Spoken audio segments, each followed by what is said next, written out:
Hey guys, welcome to the Liberal Hive Mind, a channel solely focused on exposing the abundant hypocrisy of the left. Well, it seems as though the battle for the wokest of woke lands has officially ended. A victor has been selected. And the winner of this totally shameful award is none other than Australia. A couple days ago, we covered some of the clips bouncing around the internet, showing Australian officials calling for online censorship and unironically straight up saying that only they can be trusted to disseminate information. You know, the typical leftist fascist tyrant talk. I also want to stress that there is misinformation being communicated across social media, and people should not share any of that information. The source of information should be from police and law enforcement authorities, and if people have concerns, they should check our websites, our socials, and any other direct news from law enforcement about current information. If we have current credible information about any risk or threat to the community, we will let them know. We will share that with the community.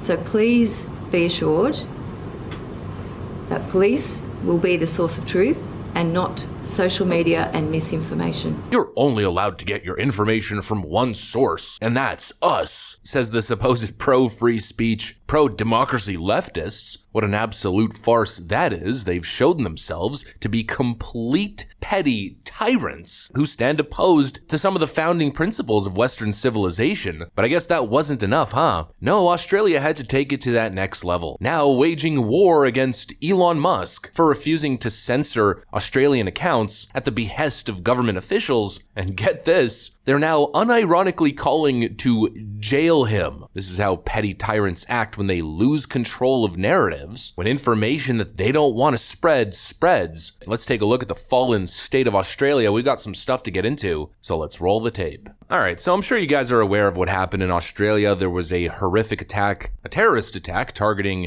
an Assyrian priest. And well, obviously, when such a horrific moment happens and the whole thing is captured on video, well, that video is gonna spread. Seems like a pretty regular occurrence, but the Australian government is really unhappy with that. Musk decries court censorship of ex-terror post. Elon Musk lashed out at Australia's Prime Minister on Tuesday after a court ordered his social media company X take down footage of an alleged terrorist attack in Sydney and said the ruling meant any country could control, quote, the entire internet. At a hearing overnight, Australia's federal court ordered X, formerly called Twitter, to temporarily hide posts showing video of the incident a week earlier in which a teenager was charged with terrorism for knifing an Assyrian priest and others. X said that it had already blocked the post from Australian users, but Australia's e-safety commissioner had said the content should be taken down since it showed explicit violence. Elon Musk then responded, "Does the Prime Minister think that he should have jurisdiction over all of Earth?" referring to Australian Prime Minister Anthony Albanese. Musk also wrote that if any country is allowed to censor content for all countries, which is what the Australian e-safety commissioner is demanding, then what is it to stop any country from controlling the entire internet? Wow, great point. An obvious point which just shows you how ridiculous the request is to begin with. And well, the Australian Prime Minister wasn't so happy with Elon Musk's dissent. He said this. I want to ask you about Elon Musk. He's mocked you this morning for choosing censorship and propaganda over free speech and truth. What's your response to that? Well, this is a bloke who's chosen ego and showing violence over common sense. I think that Australians will shake their head when they think that this billionaire is prepared to go to court fighting for the right to sow division and to show violent videos, which are very distressing. But this bloke thinks he's above the Australian law, that he's above common decency.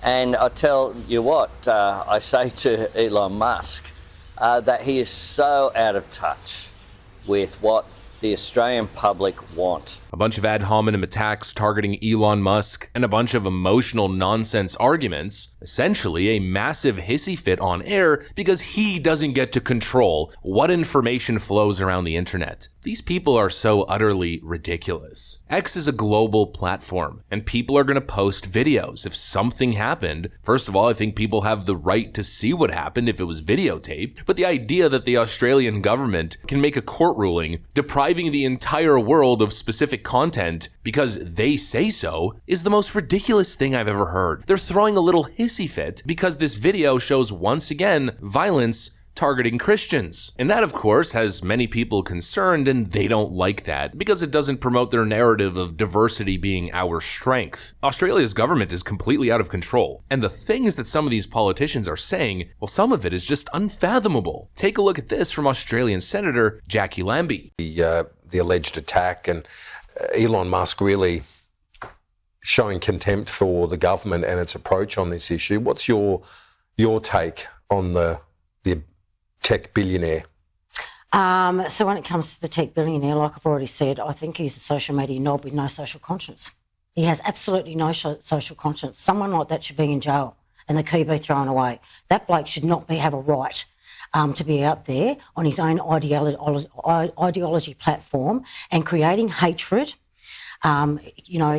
showing all this stuff out there to our kids and doing all the rest. I'm very interested to watch what the US is going to do with TikTok and how far that they can do with trying to get rid of that platform as well. So I think we're all watching on the United States at the moment. Quote, he should be in jail and he should not have the right to create hatred on his own ideology platform. These claims are so incredibly ridiculous. Elon Musk is creating hate and he should be in jail for it. How exactly is he creating hate? By allowing people to freely and openly discuss ideas and post without censorship? Anytime leftists lose control over the flow of information, this is how they react, with a bunch of ad hominem attacks, a bunch of ridiculous, slanderous labels that they apply on their opponents, and of course the call for censorship, and in this case, taking it to a whole other level, they're essentially calling for Elon Musk to be sent to the gulags because he's an ardent free speech absolutist, or almost absolutist. It's very simple. Australia doesn't get to censor information outside of their borders. If their elected officials over there want to censor Australian platforms, all the power to them. If they want to deprive their own citizens of access to information on global platforms, they can issue court orders, and social media companies can then abide by those orders and block the content from being viewed in Australia. But anything that goes further than that, well, frankly, if you're suggesting that, you're cuckoo for Cocoa Puffs. But once again, it's another example of the authoritarian, wannabe tyrant, pro-censorship, radical left. This is what they do. They claim it's for our safety, it's for your safety, and it's, quote, common sense, but it really isn't. The entire purpose is control. And leftists across the globe are throwing a tantrum because they lost X, the biggest political information platform. And obviously, they're trying to do something about it. Or in some cases, with these domestic leftists, they're trying to make up for it. As we're now learning that Mark Zuckerberg's Meta plans for you to not see Donald Trump on platforms before